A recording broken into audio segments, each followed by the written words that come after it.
A Committee Man of the Terror. A short story by Thomas Hardy. We had been talking of the Georgian glories of our old-fashioned watering place, which now, with its substantial russet-red and dun brick buildings in the style of the year 1800, looks like one side of a Soho or Bloomsbury Street transported to the shore, and draws a smile from the modern tourist who has no eye for solidity of build. The writer, quite a youth, was present merely as a listener. The conversation proceeded from general subjects to particular, until old Mrs. H., whose memory was as perfect at 80 as it had ever been in her life, interested us all by the obvious fidelity with which she repeated a story many times related to her by her mother, when our aged friend was a girl, a domestic drama, much affecting the life of an acquaintance of her said parent, one Mademoiselle Fifi, a teacher of French. The incidents occurred in the town during the heyday of its fortunes at the time of our brief peace with France in 1802. 3. I wrote it down in the shape of a story some years ago, just after my mother's death, said Mrs. H. It is locked up in my desk there now. Read it, said we. No, said she, the light is bad, and I can remember it well enough, word for word, flourishes and all. We could not be choosers in the circumstances, and she began. There are two in it, of course, the man and the woman, and it was on an evening in September that she first got to know him. There had not been such a grand gathering on the esplanade all the season. His Majesty King George III was present with all the princesses and royal dukes, while upwards of 300 of the general nobility and other persons of distinction were also in the town at the time. Carriages and other conveyances were arriving every minute from London and elsewhere, and when among the rest a shabby stagecoach came in by a by-route along the coast from Havenpool and drew up at a second-rate tavern, it attracted comparatively little notice. From this dusty vehicle a man alighted, left his small quantity of luggage temporarily at the office, and walked along the street as if to look for lodgings.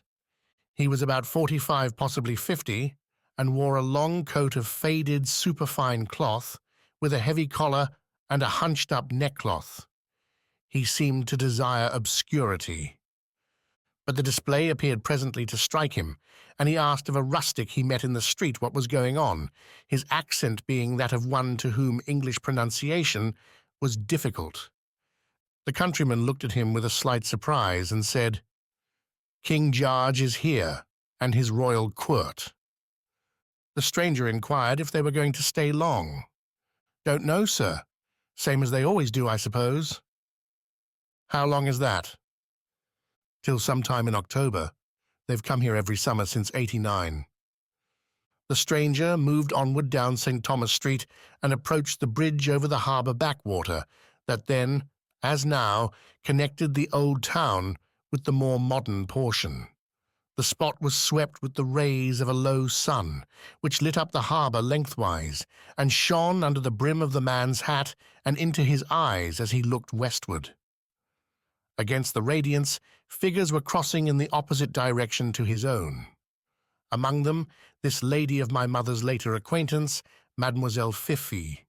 She was the daughter of a good old French family, and at that date a pale woman, 28 or 30 years of age, tall and elegant in figure, but plainly dressed and wearing that evening, she said, a small muslin shawl crossed over the bosom in the fashion of the time and tied behind. At sight of his face, which, as she used to tell us, was unusually distinct in the peering sunlight, she could not help giving a little shriek of horror for a terrible reason connected with her history, and after walking a few steps further, she sank down against the parapet of the bridge in a fainting fit. In his preoccupation, the foreign gentleman had hardly noticed her, but her strange collapse immediately attracted his attention. He quickly crossed the carriageway, picked her up, and carried her into the first shop adjoining the bridge, explaining that she was a lady who had been taken ill outside. She soon revived, but clearly much puzzled, her helper perceived that she still had a dread of him, which was sufficient to hinder her complete recovery of self-command. She spoke in a quick and nervous way to the shopkeeper, asking him to call a coach. This the shopkeeper did, Mademoiselle Fee, and the stranger remaining in constrained silence while he was gone. The coach came up, and giving the man the address, she entered it and drove away. "Who is that lady?" said the newly arrived gentleman. "She's of your nation, as I should make bold to suppose," said the shopkeeper. And he told the other that she was Mademoiselle Fee, governess at General Newbold's in the same town. "You have many foreigners here?" the stranger inquired. "Yes, though mostly Hanoverians. But since the peace they are learning French a good deal in genteel society, and French instructors are rather in demand."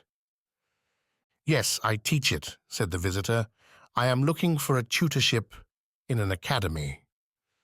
The information given by the Burgess to the Frenchman seemed to explain to the latter nothing of his countrywoman's conduct, which, indeed, was the case, and he left the shop, taking his course again over the bridge and along the South Quay to the Old Rooms Inn, where he engaged a bedchamber. Thoughts of the woman who had betrayed such agitation at sight of him lingered naturally enough with the newcomer, though, as I stated, not much less than 30 years of age, Mademoiselle Fif, one of his own nation and of highly refined and delicate appearance, had kindled a singular interest in the middle-aged gentleman's breast, and her large dark eyes, as they had opened and shrunk from him, exhibited a pathetic beauty, to which hardly any man could have been insensible. The next day, having written some letters, he went out and made known at the office of the town Guide and of the newspaper that a teacher of French and calligraphy had arrived, leaving a card at the bookseller's to the same effect. He then walked on aimlessly, but at length inquired the way to General Newbold's. At the door, without giving his name, he asked to see Mademoiselle Fee, and was shown into a little back parlour, where she came to him with a gaze of surprise. "My God! Why do you intrude here, monsieur?" she gasped in French as soon as she saw his face. "You were taken ill yesterday. I helped you. You might have been run over if I had not picked you up. It was an act of simple humanity, certainly, but I thought I might come to ask if you had recovered." She had turned aside, and had scarcely heard a word of his speech. "I hate you, infamous man," she said. "I cannot bear your helping me. Go away." "But you are a stranger to me." "I know you too well." "You have the advantage then, mademoiselle. I am a newcomer here. I never have seen you before to my knowledge, and I certainly could not hate you." "Are you not Monsieur B—" He flinched. "I am in Paris," he said, "but here I am, Monsieur G." "That is trivial. You are the man I say you are." "How did you know my real name, mademoiselle?" "I saw you in years gone by when you did not see me. You were formerly member of the Committee of Public Safety, under the Convention." "I was." "You guillotined my father, my brother, my uncle, all my family nearly, and broke my mother's heart. They had done nothing but keep silence. Their sentiments were only guessed. Their headless corpses were thrown indiscriminately into the ditch of the Mousseau Cemetery and destroyed with lime." He nodded. "You left me without a friend, and here I am now, alone in a foreign land." "I am sorry for you," said B. "Sorry for the consequence, not for the intent. What I did was a matter of conscience, and from a point of view indiscernible by you, I did right. I profited not a farthing. But I shall not argue this. You have the satisfaction of seeing me here, an exile also, in poverty, betrayed by comrades, as friendless as yourself." "It is no satisfaction to me, monsieur." "Well, things done cannot be altered. Now the question, are you quite recovered?" "Not from dislike and dread of you otherwise, yes." "Good morning, mademoiselle." "Good morning. They did not meet again till one evening at the theatre, which my mother's friend was with great difficulty induced to frequent to perfect herself in English pronunciation, the idea she entertained at that time being to become a teacher of English in her own country later on. She found him sitting next to her, and it made her pale and restless. "You are still afraid of me?" "I am." "Oh, cannot you understand?" He signified the affirmative. "I follow the play with difficulty," he said presently. "So do I now," said she. He regarded her long, and she was conscious of his look, and while she kept her eyes on the stage, they filled with tears. Still, she wouldn't move, and the tears ran visibly down her cheek, though the play was a merry one, being no other than Mr. Sheridan's comedy of The Rivals, with Mr. S. Kemble as Captain Absolute. He saw her distress, and that her mind was elsewhere, and abruptly rising from his seat at candle snuffing time, he left the theatre. Though he lived in the old town, and she in the new, they frequently saw each other at a distance. One of these occasions was when she was on the north side of the harbour, by the ferry, waiting for the boat to take her across. He was standing by Cove Row, on the quay opposite. Instead of entering the boat when it arrived, she stepped back from the quay. But looking to see if he remained, she beheld him pointing with his finger to the ferry-boat. "Enter," he said, in a voice loud enough to reach her. Mademoiselle Fille stood still. "Enter," he said, and as she did not move, he repeated the word a third time. She had really been going to cross, and now approached and stepped down into the boat. Though she did not raise her eyes, she knew that he was watching her over. At the landing steps, she saw from under the brim of her hat a hand stretched down. The steps were steep and slippery. "No, monsieur," she said, "unless indeed you believe in God and repent of your evil past. I am sorry you were made to suffer, but I only believe in the God called reason, and I do not repent. I was the instrument of a national principle. Your friends were not sacrificed for any ends of mine." She thereupon withheld her hand and clambered up unassisted. He went on, ascending the lookout hill and disappearing over the brow. Her way was in the same direction, her errand being to bring home the two young girls under her charge, who had gone to the cliff for an airing. When she joined them at the top, she saw his solitary figure at the further edge, standing motionless against the sea. All the while that she remained with her pupils, he stood without turning, as if looking at the frigates in the roadstead, but more probably in meditation, unconscious where he was. In leaving the spot, one of the children threw away half a sponge biscuit that she had been eating. Passing near it, he stooped, picked it up carefully, and put it in his pocket. Mademoiselle Fille came homeward, asking herself, "Can he be starving?" From that day he was invisible for so long a time that she thought he had gone away altogether. But one evening a note came to her, and she opened it, trembling. "I am here ill," it said, "and as you know, alone. There are one or two little things I want done, in case my death should occur, and I should prefer not to ask the people here if it could be avoided.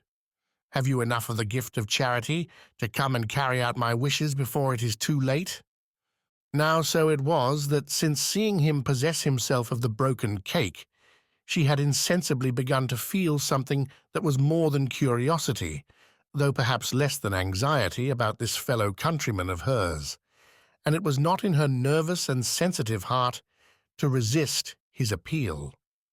She found his lodging, to which he had removed from the old rooms inn for economy, to be a room over a shop, halfway up the steep and narrow street of the old town, to which the fashionable visitors seldom penetrated.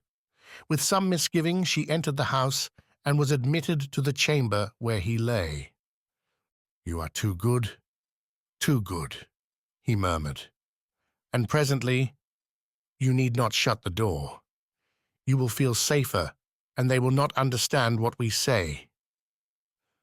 Are you in want, monsieur? Can I give you— No, no. I merely want you to do a trifling thing or two that I have not strength enough to do myself. Nobody in the town but you knows who I really am, unless you have told. I have not told. I thought you might have acted from principle in those sad days, even— You are kind to concede that much.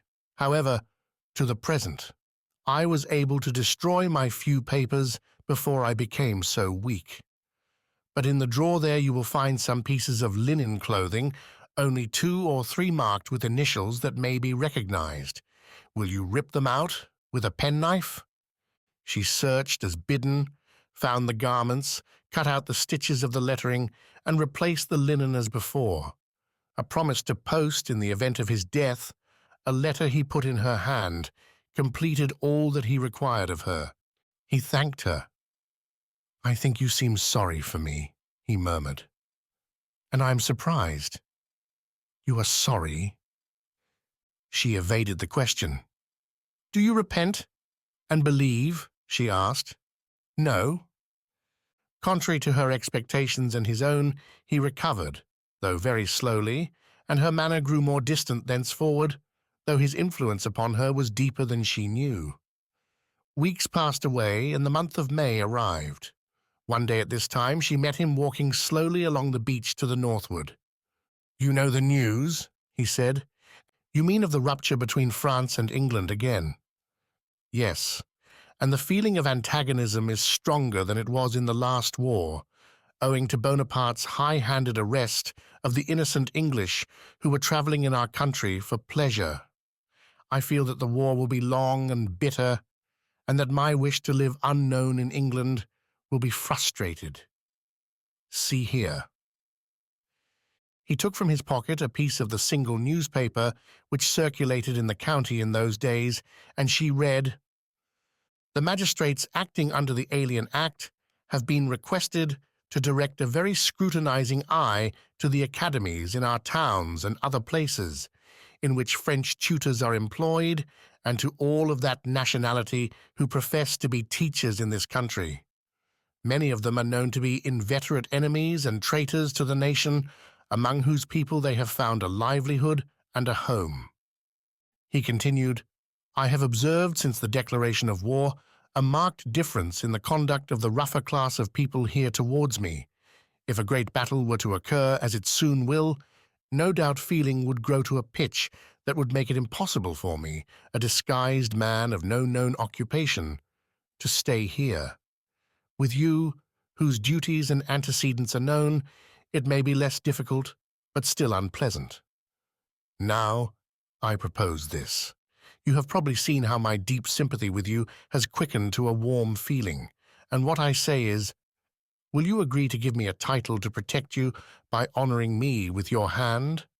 I am older than you, it is true, but as husband and wife we can leave England together and make the whole world our country. Though I would propose Quebec in Canada as the place which offers the best promise of a home."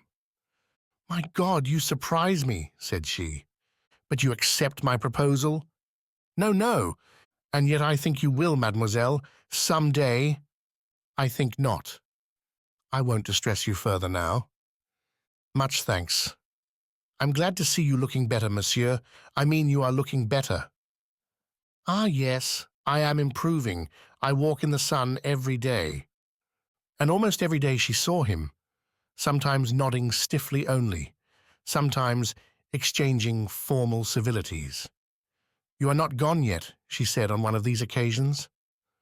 "No, at present I don't think of going without you." "But you find it uncomfortable here?" "Somewhat. So when will you have pity on me?" She shook her head and went on her way, yet she was a little moved. "He did it on principle," she would murmur. "He had no animosity towards them and profited nothing." She wondered how he lived. It was evident that he could not be so poor as she had thought. His pretended poverty might be to escape notice. She could not tell, but she knew that she was dangerously interested in him. And he still mended, till his thin, pale face became more full and firm. As he mended, she had to meet that request of his, advanced with even stronger insistency. The arrival of the king and court for the season as usual brought matters to a climax for these two lonely exiles and fellow country people. The king's awkward preference for a part of the coast in such dangerous proximity to France made it necessary that a strict military vigilance should be exercised to guard the royal residence. Half a dozen frigates were every night posted in a line across the bay, and two lines of sentinels, one at the water's edge and another behind the esplanade, occupied the whole seafront after 8 every night. The watering place was growing an inconvenient residence even for Mademoiselle Fifth. Herself, her friendship for this strange French tutor and writing master who never had any pupils having been observed by many who slightly knew her. The general's wife, whose dependent she was, repeatedly warned her against the acquaintance, while the Hanoverian and other soldiers of the Foreign Legion who had discovered the nationality of her friend were more aggressive than the English military gallants who made it their business to notice her. In this tense state of affairs, her answers became more agitated. "Oh, heaven, how can I marry you?" she would say. "You will, surely you will," he answered again. "I don't leave without you, and I shall soon be interrogated before the magistrates if I stay here, probably imprisoned. You will come?" She felt her defenses breaking down. Contrary to all reason and sense of family honor, she was, by some abnormal craving, inclining to a tenderness for him that was founded on its opposite. Sometimes her warm sentiments burnt lower than at others, and then the enormity of her conduct showed itself in more staring hues. Shortly after this, he came with a resigned look on his face. "It is as I expected," he said. "I have received a hint to go. In good sooth, I am no Bonapartist, I am no enemy to England, but the presence of the king made it impossible for a foreigner with no visible occupation, and who may be a spy, to remain at large in the town. The authorities are civil, but firm. They are no more than reasonable. Good. I must go. You must come also." She did not speak, but she nodded assent, her eyes drooping. On her way back to the house on the esplanade, she said to herself, "I am glad, I am glad. I could not do otherwise. It is rendering good for evil." But she knew how she mocked herself in this, and that the moral principle had not operated one jot in her acceptance of him. In truth, she had not realized till now the full presence of the emotion which had unconsciously grown up in her for this lonely and severe man, who, in her tradition, was vengeance and irreligion personified. He seemed to absorb her whole nature and, absorbing, to control it. A day or two before the one fixed for the wedding, there chanced to come to her a letter from the only acquaintance of her own sex and country she possessed in England, one to whom she had sent intelligence of her approaching marriage, without mentioning with whom. This friend's misfortunes had been somewhat similar to her own, which fact had been one cause of their intimacy. Her friend's sister, a nun of the Abbey of Montmartre, having perished on the scaffold at the hands of the same Comité de Salut Public which had numbered Mademoiselle Fefeuvre's affianced among its members. The writer had felt her position much again of late, since the renewal of the war, she said, and the letter wound up with a fresh denunciation of the authors of their mutual bereavement and subsequent troubles. Coming just then, its contents produced upon Mademoiselle Fifth the effect of a pail of water upon a somnambulist. What had she been doing in betrothing herself to this man? Was she not making herself a parricide after the event? At this crisis in her feelings, her lover called. He beheld her trembling, and in reply to his question, she told him of her scruples with impulsive candor. She had not intended to do this, but his attitude of tender command coerced her into frankness. Thereupon he exhibited an agitation never before apparent in him. He said, "But all that is past. You are the symbol of charity, and we are pledged to let bygones be." His words soothed her for the moment, but she was sadly silent, and he went away. That night she saw, as she firmly believed to the end of her life, a divinely sent vision. A procession of her lost relatives, father, brother, uncle, cousin, seemed to cross her chamber between her bed and the window, and when she endeavored to trace their features, she perceived them to be headless, and that she had recognized them by their familiar clothes only. In the morning, she could not shake off the effects of this appearance on her nerves. All that day she saw nothing of her wooer, he being occupied in making arrangements for their departure. It grew towards evening the marriage eve, but, in spite of his reassuring visit, her sense of family duty waxed stronger now that she was left alone. Yet she asked herself, how could she, alone and unprotected, go at this 11th hour and reassert to an affianced husband that she could not and would not marry him while admitting at the same time that she loved him? The situation dismayed her. She had relinquished her post as governess and was staying temporarily in a room near the coach office where she expected him to call in the morning to carry out the business of their union and departure. Wisely or foolishly, Mademoiselle Fille came to a resolution that her only safety lay in flight. His contiguity influenced her too sensibly. She could not reason. So, packing up her few possessions and placing on the table the small sum she owed, she went out privately, secured a last available seat in the London coach, and almost before she had fully weighed her action, she was rolling out of the town in the dusk of the September evening. Having taken this startling step, she began to reflect upon her reasons. He had been one of that tragic committee, the sound of whose name was a horror to the civilized world, yet he had been only one of several members, and it seemed not the most active. He had marked down names on principle, had felt no personal enmity against his victims, and had enriched himself not a sou out of the office he had held. Nothing could change the past. Meanwhile, he loved her, and her heart inclined to as much of him as she could detach from that past. Why not, as he had suggested, bury memories and inaugurate a new era by this union?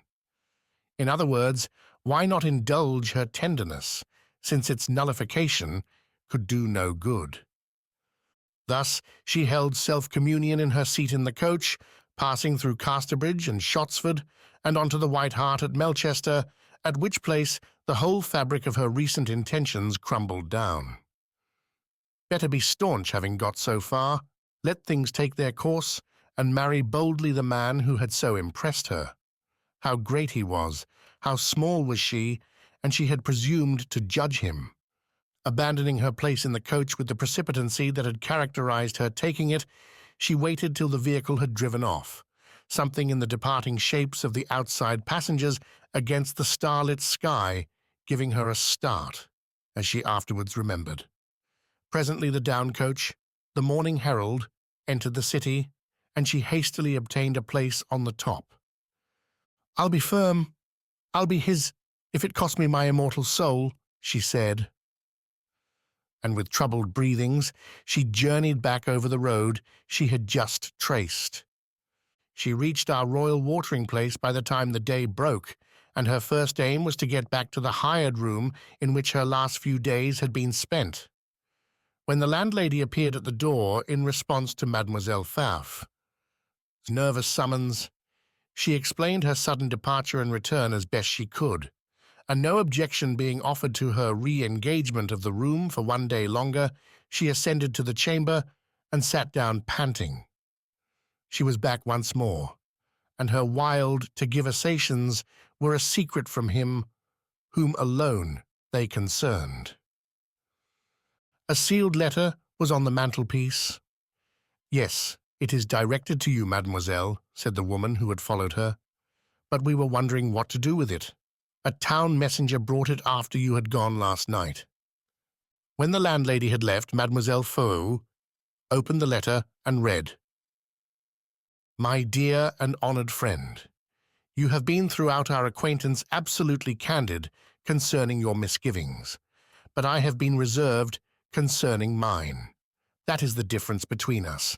You probably have not guessed that every qualm you have felt on the subject of our marriage has been paralleled in my heart to the full. Thus it happened that your involuntary outburst of remorse yesterday, though mechanically deprecated by me in your presence, was a last item in my own doubts on the wisdom of our union, giving them a force that I could no longer withstand. I came home, and on reflection, much as I honor and adore you, I decide to set you free. As one whose life has been devoted, and I may say sacrificed, to the cause of liberty, I cannot allow your judgment, probably a permanent one, to be fettered beyond release by a feeling which may be transient only. It would be no less than excruciating to both that I should announce this decision to you by word of mouth. I have therefore taken the less painful course of writing. Before you receive this, I shall have left the town by the evening coach for London, on reaching which city my movements will be revealed to none. Regard me, mademoiselle, as dead, and accept my renewed assurances of respect, remembrance, and affection.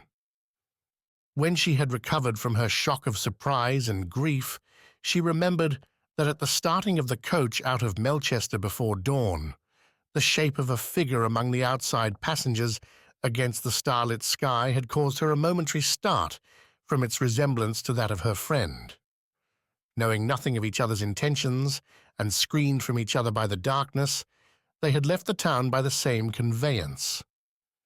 He, the greater, persevered. I, the smaller, returned, she said. Recovering from her stupor, Mademoiselle Five bethought herself again of her employer, Mrs. Newbold, whom recent events had estranged. To that lady she went with a full heart and explained everything. Mrs. Newbold kept to herself her opinion of the episode and reinstalled the deserted bride in her old position as governess to the family. A governess she remained to the end of her days. After the final peace with France, she became acquainted with my mother, to whom by degrees she imparted these experiences of hers. As her hair grew white and her features pinched, Mademoiselle Fifi would wonder what nook of the world contained her lover if he lived, and if by any chance she might see him again. But when, sometime in the 20s, death came to her at no great age, that outline against the stars of the morning remained as the last glimpse she ever obtained of her family's foe and her once affianced husband.